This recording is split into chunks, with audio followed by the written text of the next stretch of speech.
Halo semua, perkenalkan nama aku Asifa Dewi Cahyani, mahasiswa Universitas Islam Yesus Tangerang, Fakultas Ilmu Sosial dan Ilmu Politik, Program Studi Ilmu Komunikasi kelas 1B. Tugas ini dituju untuk memenuhi tugas mata kuliah pengantar ilmu komunikasi.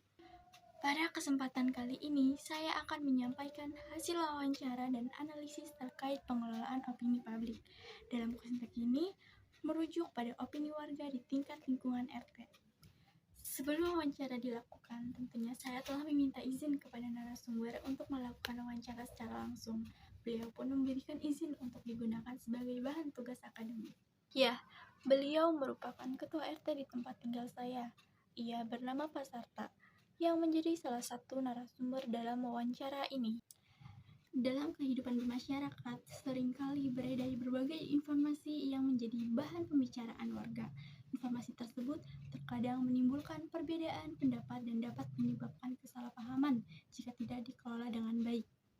Dalam situasi seperti ini, Ketua RT memiliki peran yang sangat penting dalam menjaga ketertiban dan kerukunan warga.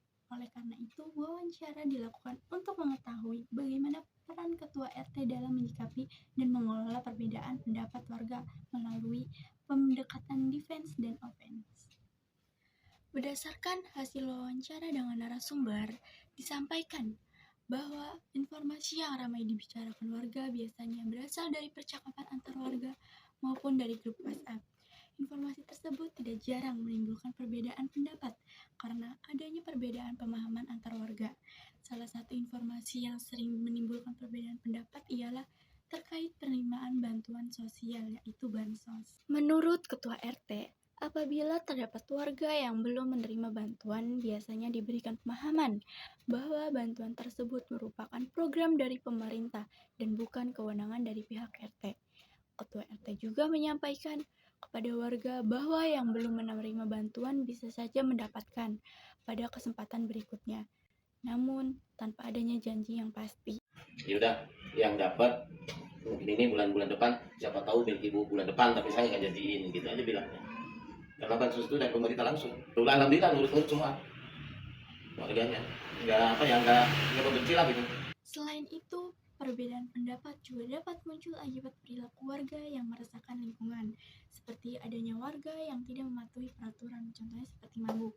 Dalam kondisi tersebut, Ketua RT berupaya terlebih dahulu menenangkan situasi. Namun, apabila keadaan sudah tidak dapat ditangani dan mengganggu ketertiban lingkungan, maka langkah yang diambil ialah dengan melibatkan pihak kepolisian. Warga wilayah sini misalnya ada yang mabok, sama saya suruh pulang, suruh tidur. Misalnya wilayah luar terus kita tangani tidak bisa, mungkin satu-satunya jalan saya manggil polisi. Kalau masalah bisa, ya udah bubarkan aja.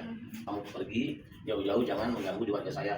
Paling begitu aja sih. Supaya terlihat lebih jelas, hasil wawancara tersebut saya rangkum dalam tabel berikut. Di hasil rangkuman tabel berikut berisikan yang pertama ada sumber informasi, yang kedua isu yang sering menimbulkan perbedaan, yang ketiga peran sebagai ketua RT, yang keempat pendekatan defense, yang kelima pendekatan offense, dan yang terakhir yaitu keenam ada dampak.